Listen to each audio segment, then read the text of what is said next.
Idris was still holding the champagne from his promotion toast when Nadia slid the document across the kitchen counter. "Before we celebrate," she said, "there's something we need to update." He looked at the title, Postnuptial Agreement, and set the bottle down so carefully you'd think it was made of glass. It was. But so was everything else in that moment. Today, that rhythm had exploded into a symphony. Vice President of Research and Development. James whispered the words to himself, the syllables feeling foreign and heavy on his tongue. He stood before the floor-to-ceiling window of his small office, which would soon be exchanged for a corner suite on the executive floor. Below, the sprawling campus of Biogen Innovations shimmered in the Texas sun, a city of glass and steel dedicated to wresting secrets from the very fabric of life. He, James Achebe, son of a Nigerian immigrant who had scrubbed floors to put him through college, was now a senior officer in that city. His team's work on a novel immunotherapy agent for pancreatic cancer had finally broken through. After years of frustrating setbacks and painstaking trials, they had isolated a compound that didn't just slow tumor growth. It triggered a targeted self-destruct sequence in the cancer cells, leaving healthy tissue untouched. It was the kind of elegant, revolutionary science he had dreamed of since he was a boy, mixing concoctions in his mother's kitchen. The board hadn't just been impressed, they'd been ecstatic. The promotion and the staggering compensation package that came with it was their resounding vote of confidence. A smile finally broke through his daze. He couldn't wait to tell Nicole, his wife of 15 years. She was the anchor to his soaring kite, the pragmatist to his dreamer. While James chased elusive protein chains, Nicole managed their world. She was a partner at a boutique marketing firm, sharp and impeccably organized. And from the beginning of their marriage, she had taken charge of their finances. "You focus on curing cancer, honey," she'd said with a laugh years ago, tapping a spreadsheet on her laptop. "I'll make sure the lights stay on." And he had. He'd handed over his paychecks without a second thought, signed tax documents where she indicated and deferred to her judgment on every major purchase, from their tasteful home in the Heights to the model of their shared SUV. He was a genius in the lab, but when it came to IRAs and mortgage rates, his eyes glazed over. He trusted her completely. She was his partner, his other half. Her acumen had allowed him the freedom to pour every ounce of his intellect and energy into his work. This victory, he felt, was as much hers as it was his. That evening, he bought a bottle of Dom Perignon, something they had only ever indulged in on their 10th anniversary. He found Nicole on the back patio, scrolling through her phone, a glass of chilled rosé sweating beside her. The scent of jasmine hung in the humid air. "Close your eyes," he said, his voice brimming with excitement. She looked up, a perfectly arched eyebrow raised in amusement. "James, what have you done? Did you buy another antique microscope from eBay?" "Better," he grinned, hiding the bottle behind his back. "Much better," he told her. He watched her face as the words tumbled out. The breakthrough, the board meeting, the title, the life-changing salary and stock options. He expected her to leap into his arms, to cry or shout or share in the giddy disbelief that was making his own heart pound. Instead, a strange, unreadable expression settled over her features. It wasn't joy. It was calculation. She blinked slowly, her perfectly manicured fingers tapping a nervous rhythm on the glass tabletop. "VP," she said, the word tasting like a new, complex flavor. "Wow, James, that's huge." "It's huge for us," he corrected, finally bringing the champagne bottle into view. "We did it, Nick. Everything we've worked for." Her smile seemed delayed, a social reflex rather than a genuine expression of happiness. "Of course, we did." She stood and gave him a perfunctory hug, her body stiff against his. "This calls for a celebration, but let's save the Dom. I think a moment this big needs to be properly planned." James felt a pinprick of confusion. It wasn't the reaction he had imagined during the entire drive home, but he brushed it aside. Nicole was a planner. Of course she'd want to do this right. Maybe a big dinner with friends, a weekend trip. He let himself be swept up in her manufactured enthusiasm as she talked about restaurant reservations and telling their families. The celebration dinner a week later was a blur of congratulations and clinking glasses. Their friends were ecstatic for him, clapping him on the back and marveling at his accomplishment. Nicole played the part of the proud, supportive wife to perfection, her hand resting on his arm, her laughter bright and frequent. But James, attuned to her every nuance after 15 years, saw the tightness around her eyes. He felt a subtle, unnerving distance, a coolness that had nothing to do with the restaurant's air conditioning. He told himself he was imagining things. This was a massive change. It was natural for them both to feel a little overwhelmed. The new salary was more than triple his old one. The stock options were a small fortune. It was a new stratosphere for them, and it would take some getting used to. The other shoe dropped 2 weeks later. They were in the living room, the quiet hum of the city filtering through the windows. James was reading a dense scientific journal, and Nicole was on her laptop, the glow illuminating her focused expression. "James," she said, not looking up from her screen, "we need to talk about something." He murmured, his mind still on cellular apoptosis. "Now that your financial situation has changed so dramatically, I've been thinking a lot about our future, about protecting what we've built." He put the journal down, giving her his full attention. "Protecting it? From what? Is everything okay?" She finally closed the laptop and turned to face him, her expression serious, almost solemn. "Everything is fine. I just want to make sure it stays that way. Big windfalls like this, they can put a strain on a marriage. The pressure, the expectations, it changes things." "Nick, what are you talking about? This is a good thing. It's the best thing." "I know, and I want to keep it that way." She took a deep breath, as if steeling herself. "I've spoken to a lawyer, James. I think we should get a postnuptial agreement." The words hung in the air, sucking the oxygen from the room. A postnup. He felt a cold, sinking feeling in his stomach, a profound sense of dislocation, as if the floor had suddenly tilted beneath him. He had heard of prenups, the agreements people made before they married, when love was still a calculation of risk. But a postnup? 15 years in, after a shared life, a shared history, a shared dream that had just finally come true. A what? He stammered, the word feeling like a shard of glass in his mouth. "Why? I don't understand." "It's not about a lack of trust, James. It's the opposite," she said, her voice smooth and rehearsed. "It's about removing money from the equation so it can never come between us.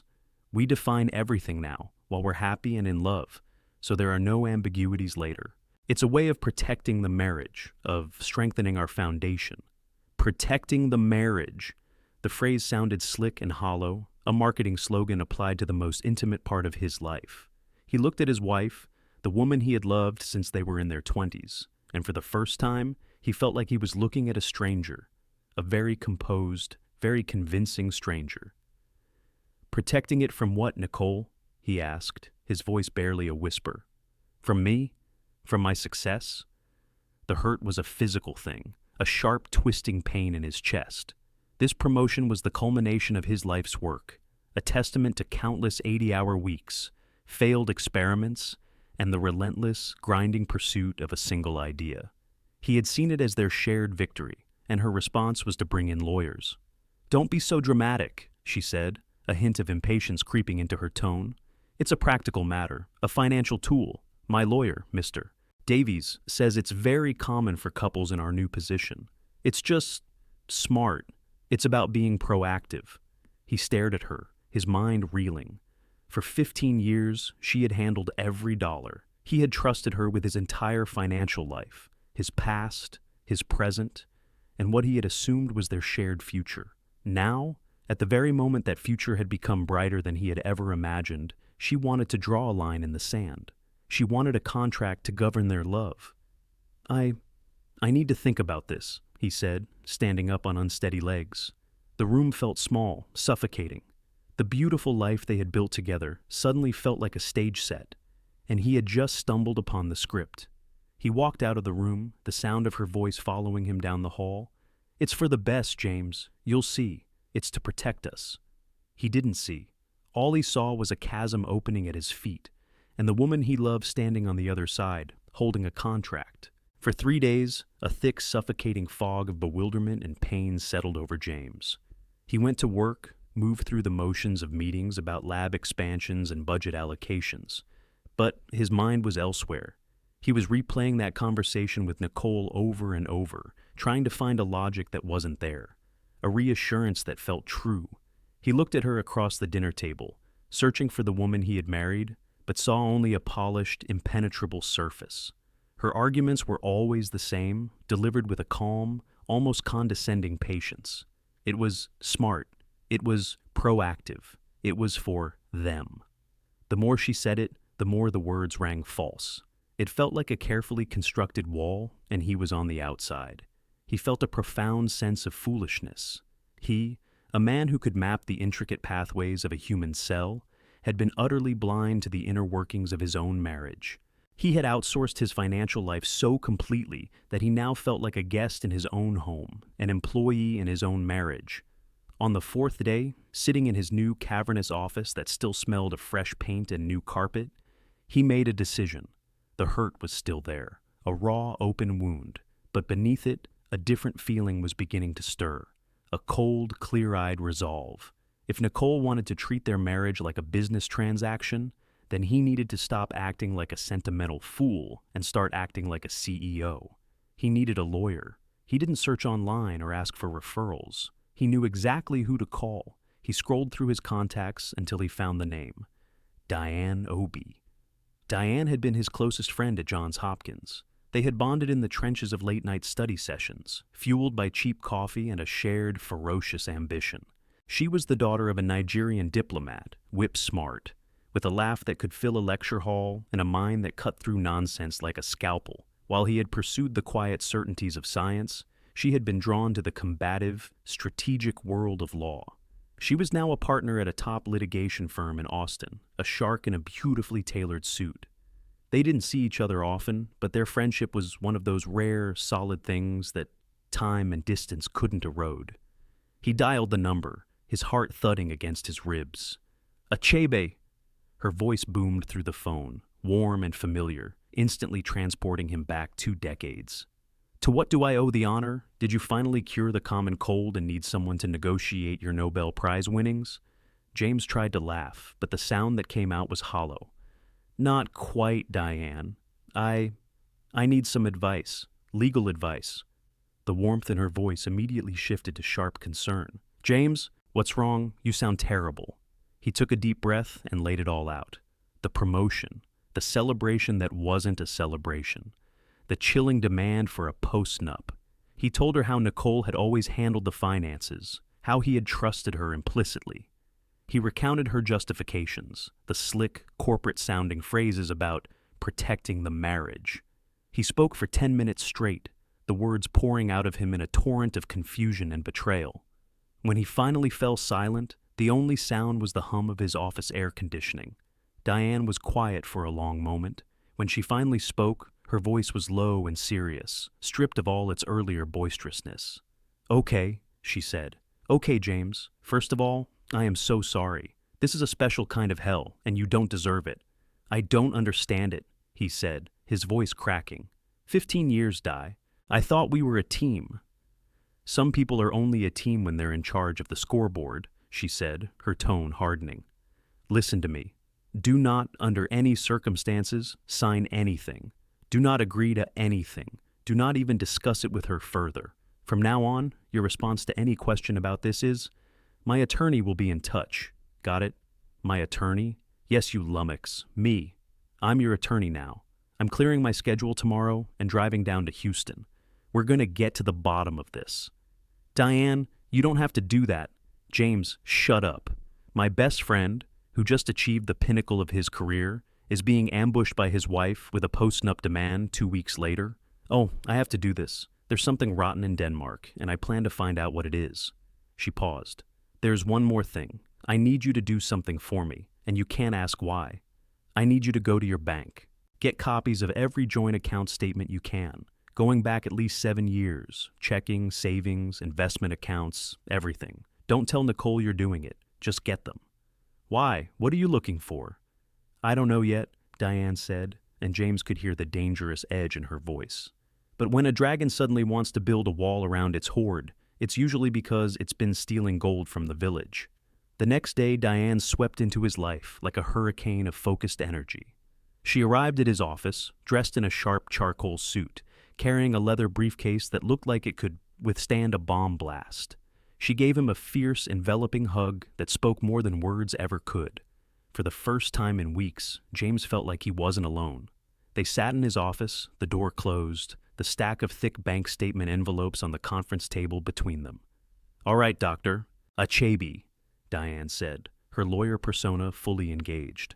"Let's go digging." For the next 8 hours, they sifted through a mountain of paper, a forensic accounting of his marriage. At first, it all looked painfully normal. Mortgage payments, car notes, grocery bills from HEB, weekend splurges at the Galleria. It was the mundane, unremarkable ledger of a comfortable upper-middle-class life. James felt a flicker of hope. Maybe he was wrong. Maybe this was all a terrible misunderstanding, an ill-conceived but ultimately innocent idea from Nicole. But Diane was relentless. Her eyes scanned each line item with an unnerving intensity. She worked with a highlighter and a legal pad, making notes, her pen scratching rhythmically in the quiet room. "There," she said suddenly, her voice sharp. They were looking at a statement from 3 years ago. She pointed a perfectly manicured nail at a line item. "What's this?" It was an electronic transfer for $750 to an account he didn't recognize. "I don't know," James said, shrugging. "Maybe an online purchase? A contractor?" "No," Diane said, her eyes narrowed. "The description is just external transfer. And look." She flipped to the next month's statement. There it was again. Same amount, same cryptic description. She started flipping through the pages faster, moving backward and forward through the years. It was there, every single month, like clockwork. Sometimes it was $750. Other times, after a bonus, it was $1,500. The amounts were small enough to go unnoticed in the grand scheme of their finances. A financial mosquito bite. But Diane saw the pattern. "It's a siphon, James," she said, her voice grim. "Slow and steady, small enough to fly under the radar. But you do this every month for... My God, it looks like at least 10 years. James felt the blood drain from his face. He stared at the pages, at the endless columns of numbers that represented the life he had paid for but never truly examined. He felt a wave of nausea. Diane was already on her laptop, her fingers flying across the keyboard. "The transfer is coded with a routing number. Let me just see..." She trailed off, her brow furrowed in concentration. A few moments later, her head snapped up, and she looked at James, her expression a mixture of fury and pity. "It's a savings account," she said, her voice cold as ice. "At a different bank, an online-only bank, so there's no paper trail mailed to the house." She paused, taking a deep breath before delivering the final blow. "The account is in one name only, Nicole Achebe." The room fell silent. The hum of the air conditioning seemed to roar in James's ears. 10 years. For 10 years, every single month, his wife had been methodically skimming money from their shared life and hiding it away. It wasn't a misunderstanding. It wasn't an awkward attempt to protect the marriage. It was a long, calculated deception. The promotion wasn't the cause of this. It was merely the catalyst. His sudden, massive increase in wealth had forced her hand. She couldn't keep siphoning money from him without his noticing the larger and larger discrepancies. She needed a new legal mechanism to ensure her access to his future fortune. The Postnup. It wasn't a shield to protect their marriage. It was a weapon to formalize her theft. James leaned back in his chair, the leather groaning under his weight. The hurt he'd felt before was nothing compared to this. This was a betrayal that reached back through a decade of his life, tainting every memory, every shared laugh, every moment he had believed they were a team. He had been working to build their future, while she had been secretly building her own, separate one, funded by him. Diane reached across the table and put her hand on his. Her touch was firm, grounding. "We've got her, James," she said, her voice a low, dangerous growl. "She has no idea that we know. She's walking into a negotiation with a loaded gun, thinking you're armed with a water pistol. She has no idea you're bringing a tank." He looked at his friend, at the fierce loyalty burning in her eyes, and the fog of pain began to recede, replaced by a cold, hard clarity.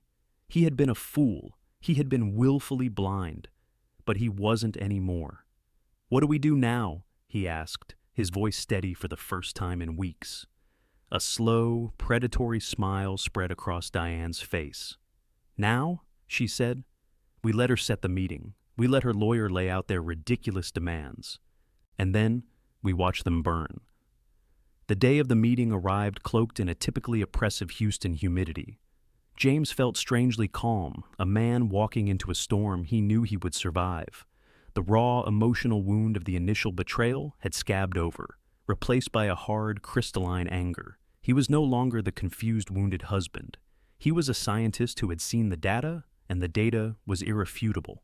He met Diane in the gleaming, impersonal lobby of a downtown skyscraper. She was the picture of composure in a navy blue suit, her leather briefcase held loosely in one hand.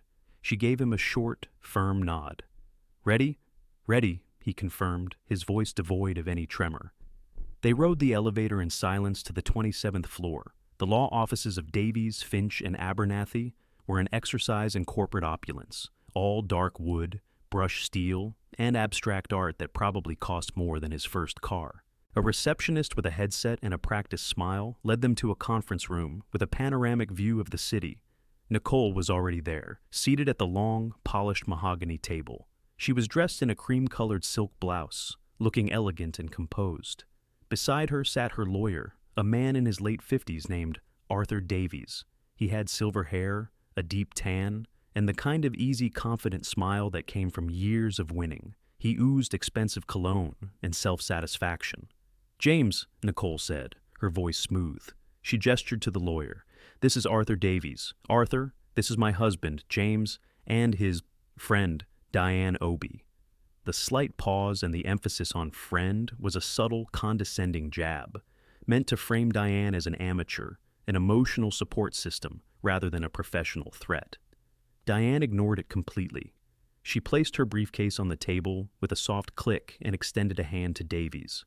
"Ms. Obi is my counsel," James stated flatly, cutting off any further pleasantries. Diane's handshake was firm. "Mr. Davies, a pleasure." Her smile didn't reach her eyes. They sat down opposite Nicole and her lawyer, the gleaming table a veritable battlefield between them. Davies began, his voice a rich, patronizing baritone. "Well, let's get started, shall we? I'm glad we can all come together to handle this amicably. As Nicole has surely explained, the goal here is simply to provide clarity and security for both parties as they enter this exciting new chapter. A postnuptial agreement is a sign of a strong, modern partnership." He droned on for several minutes, spouting platitudes about financial harmony and proactive marital planning. James listened without expression, his gaze fixed on Nicole. She refused to meet his eyes, focusing instead on a point just over his shoulder. She was playing the part of the concerned wife, guided by her wise counsel. The performance was flawless, and it made James's blood run cold. Finally, Davies slid 2 leather-bound documents across the table. "This is the agreement we've drafted. I think you'll find it's very fair and forward-thinking." Diane picked one up, her movements deliberate. James didn't touch his, he just watched. Diane spent a full 5 minutes silently reading, her expression unreadable. The only sound was the faint rustle of paper. Davies cleared his throat, a little of his smug confidence beginning to wane in the face of her silent scrutiny. "As you can see," he began, trying to regain control, "the agreement primarily addresses future earnings. It proposes a 50-50 split of all income and assets acquired from this point forward, including salary, bonuses, and, of course, the vested value of the Biogen stock options. It also stipulates that, in the unfortunate event of a dissolution of the marriage, Nicole would be entitled to lifetime alimony, commensurate with the lifestyle established post-promotion, and she would retain the marital home." James felt a jolt of disbelief, despite himself. It wasn't just unfair. It was predatory. She was laying claim to half of everything he would ever earn from his life's work he had already done, while insulating everything she had. It was a heist, elegantly packaged in legal jargon. "It's a standard framework," Davies added quickly, seeing the flicker in James's eyes, "designed to ensure both parties continue to benefit from the partnership that led to this success." Diane finally looked up from the document. She closed the leather binder with a quiet, definitive snap. "Mr. Davies," she said, her voice calm and even, "this is a fascinating piece of fiction. But before we discuss the division of future assets, I believe we have a more pressing issue. We need to establish a clear and accurate picture of the current marital assets. Davies frowned. I believe Nicole has provided a full financial disclosure. Everything is quite straightforward. Is it? Diane's voice was laced with steel. She reached into her briefcase and pulled out a single, slender file folder. She opened it on the table in front of her. Let's talk about the joint savings account at Chase. Account number ending in 4821. For the past 10 years, this account has seen a series of regular monthly withdrawals. They are labeled simply as external transfer. Can you or your client shed some light on what those transfers were for, Mr. Davies? A flicker of panic crossed Nicole's face. She shot a nervous glance at her lawyer. Davies, however, remained composed. I'm sure there's a simple explanation. Household expenses, investments Nicole was managing. Investments? Diane's eyebrow arched. That's interesting, because these transfers, totaling, by our calculation, just over $287,000 over the last decade, all went to the same place. She slid a single piece of paper across the table. It was a summary sheet she had prepared, a spreadsheet detailing the date and amount of every single transfer. At the top was a routing number and the name of an online bank. Davies picked up the paper, his eyes scanning it. His confident smile began to fray at the edges. They went to an account at Alley Bank, Diane continued, her voice dropping, becoming more deliberate, each word a hammer blow.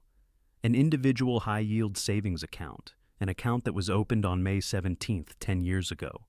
She paused, letting the information sink in. She looked directly at Nicole, whose face had gone chalky white.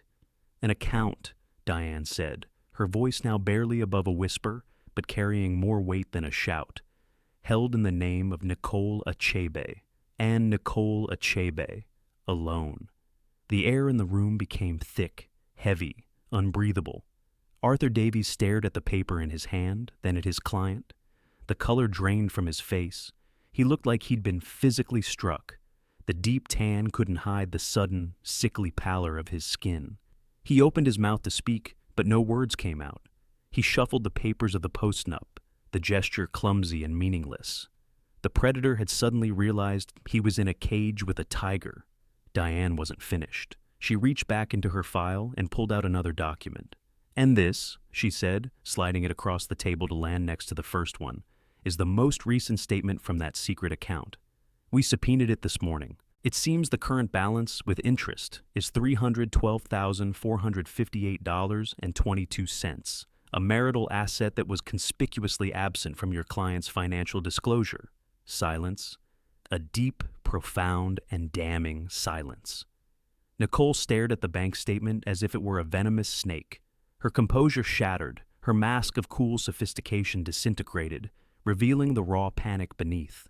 Her lower lip trembled.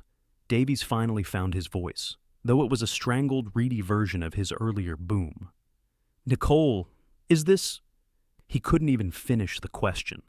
Diane leaned forward, her eyes locked on the disgraced lawyer. So, Mr. Davies, as I said, before we talk about James's future earnings, we first need to discuss the fraudulent concealment of past earnings. We need to discuss financial infidelity. We need to discuss the dissolution of a marriage based on a decade of calculated deceit. She gestured to the expensive leather-bound Postnup. This document is dead. This meeting is over. She stood up, calm and controlled. James will be filing for divorce on the grounds of fraud. We will be seeking a full and immediate return of all misappropriated funds, plus interest, and a division of the remaining assets that heavily favors my client due to this egregious breach of fiduciary duty. You will be hearing from my office. James stood up as well, feeling a lightness he hadn't felt in years. He looked at Nicole one last time. She was staring at him, her eyes wide with a desperate, pleading terror. But he felt nothing. No anger, no sadness, just a vast, empty distance. She had made her choice 10 years ago. He and Diane walked out of the conference room, leaving Nicole and her pale, speechless lawyer to sit amongst the wreckage of their own greed. The battle was over before it had even begun. The walk back to the elevator was silent. The only sound the click of Diane's heels on the marble floor. As the door slid shut, enclosing them in their own private space, Diane let out a long, slow breath. She leaned against the wall, and a wide, triumphant grin spread across her face. "Well," she said, adjusting the strap of her briefcase, "I do believe that went rather well." James let out a laugh. It was a real laugh, deep and cleansing. The tension that had been coiled in his gut for weeks finally unwound. "Rather well? Diane, that was a work of art. The look on his face, I think he swallowed his tongue." "He's lucky that's all he swallowed," Diane retorted, her eyes still glinting with the thrill of the fight. "He'll advise her to settle, and settle fast. She has zero leverage. She committed textbook fraud. She'll be lucky to walk away with her clothes and a half-decent used car." The prediction proved prophetic. The divorce proceedings were swift and brutally efficient. Nicole, on the advice of a new, far less expensive lawyer, offered no resistance. She couldn't. The evidence was irrefutable. The secret account was liquidated. The funds returned to the marital estate. When the assets were divided, the judge took a very dim view of Nicole's decade-long deception. James kept the house, the majority of their investments, and, most importantly, every single cent of his new salary and every last one of his stock options. He was free. The months that followed were a period of quiet recalibration. The house, once a symbol of a shared life, felt cavernous and empty at first. James walked through the rooms Nicole had decorated, surrounded by the ghosts of a life he now understood to have been a carefully curated illusion. But slowly, he began to reclaim the space. He replaced her minimalist, beige furniture with warm, comfortable pieces that reflected his own taste. He filled the silent house with the jazz and Nigerian high-life music his mother had loved. He learned how to cook for himself, finding a meditative peace in the simple, honest chemistry of the kitchen. His work was his sanctuary. Freed from the emotional turmoil at home, he poured his energy into his new role with a renewed sense of purpose. He thrived on the challenges of leading a large research division, mentoring young scientists, and shaping the future of the company he had helped build.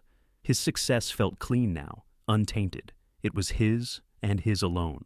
One crisp autumn afternoon, about a year after the divorce was finalized, James was sitting in his office looking out at the Houston skyline. He was thinking about his mother, Ezenma. He remembered her coming home from her cleaning job, her hands raw and chapped, but her eyes bright with pride in him. She had been a research nurse in Nigeria, a brilliant woman who had sacrificed her own career to give him a chance at a better life in America. "Use your mind, NAM," she would tell him, tapping his forehead. "It is the one thing no one can ever take from you." Nicole had tried. She had tried to take the fruits of his mind, the rewards of his labor. She had failed. He picked up the phone and called his financial advisor. "I want to set up a foundation," he said, his voice clear and strong. "A perpetual grant. I want to fund the education and research of promising young black scientists, specifically those from immigrant families. I want to give them the head start my mother gave me." Idris never framed the Postnup. Instead, he framed the rejection letter from his first job application, the one Nadia had laughed at years ago. It hung in his home office as a reminder. The people who doubt you early will try to claim you late. Has someone ever tried to take credit for your hard work? Tell us about it in the comments below. Smash that like button and subscribe to Amara Folktales, where every story has a twist you won't see coming.